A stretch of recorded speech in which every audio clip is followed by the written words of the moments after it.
Hello students, आज हम electrostatics पर बेस्ड कुछ एग्जांपल्स देखते हैं।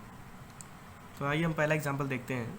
3 चार्जेस 5 इंटू 10⁻⁷ कूलाम है, एक -2.5 इंटू 10⁻⁷ कूलाम है एंड 10⁻⁷ कूलाम। 3 चार्जेस दिए हुए हैं, are fixed at 3 corners A B and C of an equilateral triangle of side 5 centimetre. ठीक है, इक्विलेटरल ट्राइंगल के कॉर्नर्स पर 3 चार्जेस को हम लोग रख दिए हैं जिसकी साइड 5 सेंटीमीटर है। अब हमें क्या निकालना क्या है? Find the electric force on the charge at C due to the other two. ठीक, सी पर जो चार्ज है इस पर हमें Q1 और Q2 की वजह से नेट फोर्स निकालना है। तो जैसा कि हमने पिछले वीडियो में देखा था प्रिंसिपल ऑफ सुपरपोजिशन, उसमें क्या कहते हैं कि एक चार्ज पे दोनों की वजह से अगर निकालना हो तो हम लोग वेक्टर सम निकालते हैं। ठीक, तो F1 हम निकाल लेंगे। F1 K Q1Q3/r²। K की वैल्यू होती है 9 इंटू 10⁹, बाकी Q1 दिया हुआ है, Q3 दिया हुआ है और दोनों के बीच में डिस्टेंस R 5 सेंटीमीटर दिया था जिसे हमने मीटर में चेंज करके कर दिया, तो आया कितना 0.18 न्यूटन। ठीक, फिर F2 इसी तरह निकाल लेंगे। F2 निगेटिव चार्ज है तो ये अट्रैक्ट करेगा अपनी ओर, KQ2Q3/r²। इस तरह से हमने F2 निकाल लिया तो आ जाएगा 0.09 न्यूटन। ठीक, अब F1 F2 निकल के आया तो देखिए F1 इधर है, F2 इधर है और इन दोनों के बीच की एंगल जो है 120 डिग्री है। तो जैसा कि हम लोग वेक्टर में पढ़े हैं कि दो वेक्टर का हम लोग रिजल्टेंट कैसे निकालते हैं, √F1² + F2² + 2F1 F2 cos 120। ठीक, वहाँ पर हमने वैल्यू पुट कर दी F1 की, F2 की, 2F1 F2 और cos 120 की वैल्यू -1/2, तो उसको सॉल्व करने पे आ गया 0.156 न्यूटन। ठीक, तो इस तरह से हम लोग कैसे निकालते हैं, एक चार्ज पे दोनों चार्ज की वजह से नेट रिजल्टेंट निकाल के फोर्स वेक्टर से। ठीक है, तो हम लोग हमेशा वेक्टरली अप्रोच करेंगे किसी भी क्वेश्चन पे जब हमें प्रिंसिपल ऑफ सुपरपोजिशन की तरह कोई भी क्वेश्चन दिखेगा तो। ठीक है, आइए नेक्स्ट एग्जांपल को देखते हैं। इसमें दिया 2 particle each of mass 5 gram and charge 10⁻⁷ coulomb placed on a horizontal rough surface. ठीक है, ध्यान दीजिएगा, रफ सरफेस है at a separation of 10 centimetre. ठीक है, इनके बीच की जो सेपरेशन है वो 10 सेंटीमीटर है। Find the minimum friction coefficient between particle and surface so that these particle will remain at rest. ठीक, हमें क्या निकालना है कि इस सरफेस और इस ब्लॉक मतलब इस पार्टिकल के बीच में जो मिनिमम फ्रिक्शन कोफिशिएंट है उसे निकालना है और ये दोनों पार्टिकल क्या रहे, रेस्ट में रहे। तो अच्छा, कोई पार्टिकल रेस्ट में कब रहेगा? जब उस पर लगने वाले सारे फोर्स क्या हों, बैलेंस्ड हों। ठीक, कोई भी फोर्स ना हो, सब सारे फोर्स एक दूसरे को कैंसिल आउट कर रहे हों या बैलेंस्ड हों, तो हमें बैलेंस फोर्स करना पड़ेगा। और हमें फ्रिक्शन फोर्स हम जानते हैं कि ये दोनों इक्वल और चार्ज हैं और साइन भी सेम है, पॉजिटिव चार्ज है, तो ये इस पर फोर्स लगाएगा इससे दूर, मतलब टुवर्ड्स लेफ्ट। ओके, और जो फ्रिक्शन फोर्स है वो हमेशा मोशन के अपोज करता है। तो अगर ये फोर्स इस पार्टिकल पर इधर लगा रहा है तो ये मोशन भी इधर करना चाहेगा, तो फ्रिक्शन फोर्स उसके अपोजिट लगेगा जो कि टुवर्ड्स राइट लगेगा। तो हमें एक्चुअली करना क्या है, ये ब्लॉक रेस्ट में रहे। तो ये कब रेस्ट में रह सकता है? जब फ्रिक्शन फोर्स या तो इस फोर्स से ज़्यादा रहे तो ये ब्लॉक रेस्ट में रहेगा, या फ्रिक्शन फोर्स के बराबर रहे, यही कंडीशन हो सकती है। तो हमें मिनिमम फ्रिक्शन कोफिशिएंट निकालना है। तो मतलब हम कौन सी कंडीशन लगाएंगे, जब ये फोर्स और फ्रिक्शन फोर्स बराबर हो।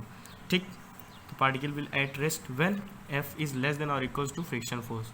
तो हम कोलम्बियन फोर्स ले लें, KQ2/r² equals to friction force लगा देंगे μmg। तो वहाँ से हमें मिनिमम क्या मिल जाएगा, friction coefficient μ equals to KQ2/mgr²।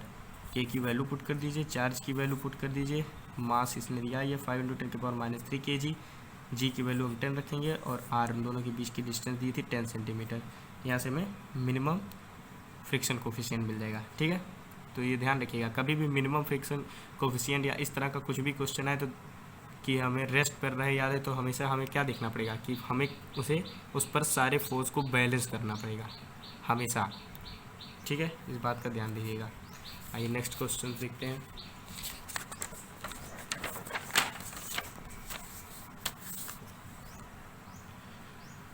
अब क्वेश्चन है two particles A and B having charge Q and two Q of same sign are placed on a smooth surface with a separation D. ठीक, दो charge रखे हुए हैं Q और एक charge रखा है टू क्यू और इन दोनों के बीच की डिस्टेंस कितनी है D. A particle C is to be clamped on a surface in such a way that particle A and B remain at rest under electrical forces only. ठीक, हमें क्या करना है कि एक कोई चार्ज इन दोनों के बीच में प्लेस करना है और प्लेस मतलब इस तरह से प्लेस करिए कि Q1 मतलब ये Q और 2Q दोनों क्या हों रेस्ट पर ही रहे सिर्फ इलेक्ट्रिकल फोर्सेस के द्वारा। तो हमें निकालना क्या है, find charge on C and the location where it should be clear. ठीक, हमें इस चार्ज की वैल्यू निकालनी है और लोकेशन फाइंड करना है कि मतलब कि कितनी दूरी पर इसको रखा जाएगा।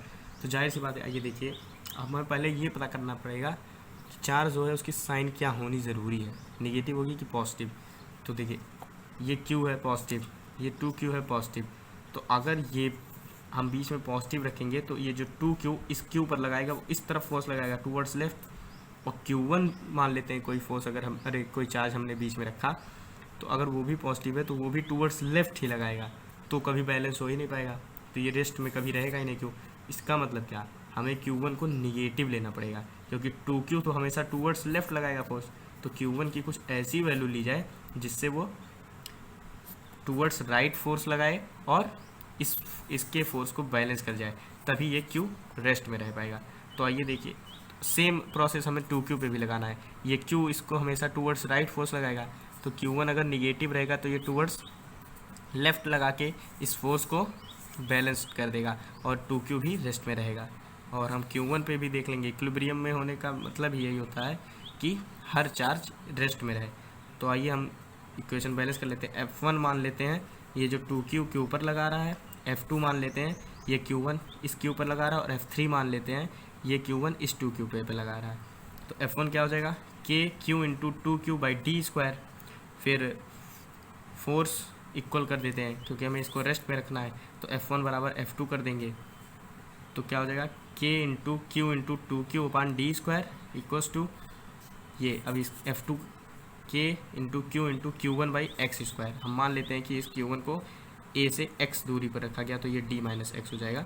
ठीक, तो हम ये F2 की वैल्यू और F1 की वैल्यू दोनों बराबर कर दिए, तो यहाँ से क्या इक्वेशन मिला Q1 equals to 2Q x square by D square. यहाँ से एक इक्वेशन हम पा गए Q1 के लिए।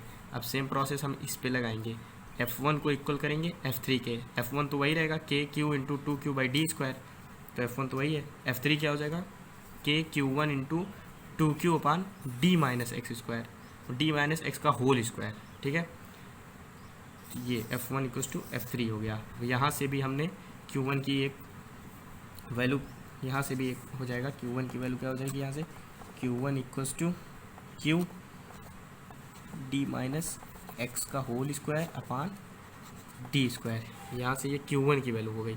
अब हम इन दोनों को बराबर कर देंगे, ये सेकंड मान लीजिए, तो फर्स्ट और सेकंड दोनों बराबर हो जाएगा, तो यहाँ हो जाएगा 2Q x square by D square equals to Q d minus x का whole square upon D square. तो यहाँ से हम लोग कैसे कर देंगे, तो x में एक क्वाड्रेटिक बन जाएगा, तो x की वैल्यू आएगी √2 माइनस 1D और एक आएगी माइनस √2 प्लस 1D। तो माइनस कभी पोजीशन हो नहीं सकता, इसलिए पॉजिटिव वाला लेंगे, तो x क्या आ जाएगा लोकेशन √2 माइनस 1D। अब इस x की वैल्यू हम इसमें फर्स्ट में पुट कर देंगे यहाँ पर एक्स स्क्वायर में, तो हमें Q1 की वैल्यू मिल जाएगी कितनी -6 माइनस 4√2Q। इस तरह से हमें आंसर निकाल लेंगे, Q1 का चार्ज भी निकल जाएगा और x मतलब उसकी लोकेशन भी पता चल जाएगी। तो इस तरह के क्वेश्चन में हमेशा हमने ये ध्यान देना होगा कि पहले तो देखेंगे कि Q1 हमेशा मान लेंगे कि x पर है, और फिर हमें ये खुद से देखना पड़ेगा कि Q1 नेगेटिव लेना है कि पॉजिटिव, फिर दोनों फोर्सेस दोनों जगह इक्वल कर देंगे, F1 F2 के बराबर और F1 F3 के बराबर, तो हमें इक्वेशन मिल जाएगी, वहाँ से हम सॉल्व कर लेंगे। ठीक है, नेक्स्ट क्वेश्चन है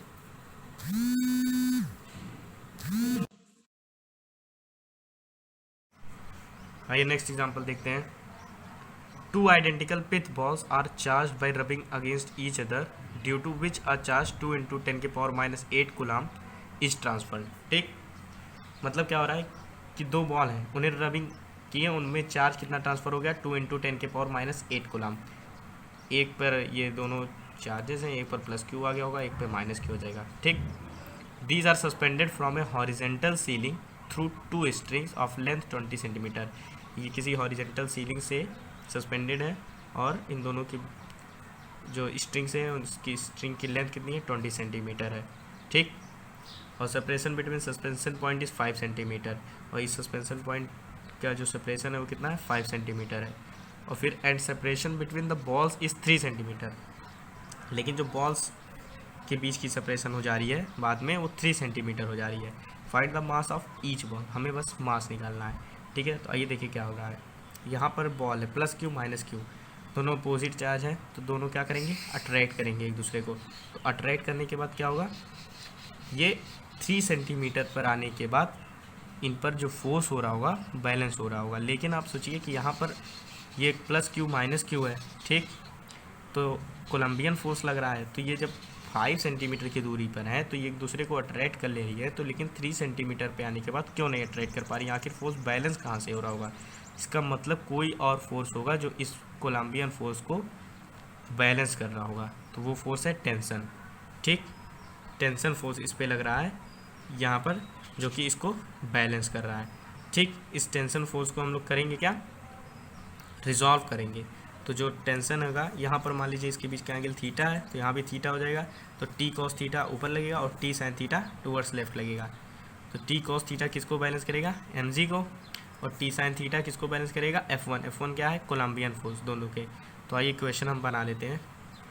तो हम बैलेंस करने के बाद क्या हो जाएगा, T cos theta m g को बैलेंस कर रहा था, और T sine theta coulombian force के Q square by r square को बैलेंस कर रहा था। तो हम डिवाइड कर दें इसको, तो क्या हो जाएगा, tan theta equals to K Q square by M G R square. ठीक, तो हमें टेन थीटा की वैल्यू भी मिल जाएगी, क्योंकि ये 5 सेंटीमीटर पूरा दिया था और 3 सेंटीमीटर हो जा रहा है, तो मतलब ये दोनों डिस्टेंस बगल वाली 1 सेंटीमीटर हो गई और ये 1 सेंटीमीटर हो गई। तो ये अभी हम टेन थीटा यहाँ से निकाल लेंगे, 1 ये 20 दिया था, तो टेन थीटा 1/20 हो जाएगा। और के की वैल्यू हमें बताइए 9 × 10⁹, क्यू की वैल्यू हमें दिया ही था 2 × 10⁻⁸ कोलम, क्यू स्क्वायर लिख देंगे यहाँ पर क्यू स्क्वायर हो जाएगा। ठीक, और एम निकालना है हमें, जी की वैल्यू दिया ही है, और बीच का डिस्टेंस ये 3 सेंटीमीटर तो दिया ही था। तो यहाँ से हम लोग कैलकुलेट करेंगे तो मास निकल जाएगा 8 × 10⁻³ kg। ठीक है, तो हमें देखिए इलेक्ट्रोस्टैटिक में अधिकतर क्वेश्चन इसी तरह के आते हैं, हमें बस फोर्स को पहचानना होता है कि कौन कौन से फोर्स लग रहे हैं और हमें उन फोर्स को बैलेंस करना, उसी से हम इक्वेशन बनाएंगे। मैक्सिमम क्वेश्चन ऐसे ही सॉल्व हो जाते हैं, या तो यही आता है कि 2 चार्ज दिए रहें और उसके बीच में कहाँ पर रखा जाए जिससे फोर्स बैलेंस हो जाए, या 2-3 चार्ज दिया हो इक्विलेटरल पे दिया हो ट्रायंगल पर, तो हमें किसी की वजह से किसी दूसरे चार्ज पर नेट फोर्स निकालना हो, इसी टाइप के क्वेश्चंस आते हैं। और जब इस तरह के क्वेश्चन आए, मास निकालना हो या फोर्स बैलेंस हो, तो हमें ऐसे इक्वेशन बना के करना पड़ता है रिजॉल्व करके। ठीक है, तो आगे हम और एग्जांपल्स देखेंगे अच्छे क्वेश्चन। देखिए, मैं 2 तरह का वीडियोस बनाऊंगा, एक बेसिक्स, मतलब जिसे इलेक्ट्रोस्टैटिक अभी पढ़ना है वो हमारा ये जो इस समय बना रहा हूँ बेसिक्स वाला ये देखे, और इसके बाद मैं भी स्टार्ट करने वाला हूँ एडवांस इलस्ट्रेशन, मतलब जो इलेक्ट्रोस्टैटिक पढ़ चुका है, जैसे IIT या किसी की तैयारी करनी है, तो वो हमारे एडवांस इलस्ट्रेशन की वीडियोस देख सकता है, उसमें अच्छे क्वेश्चंस रहेंगे काफ़ी, उससे ज़रूर आपको हेल्प मिलेगी।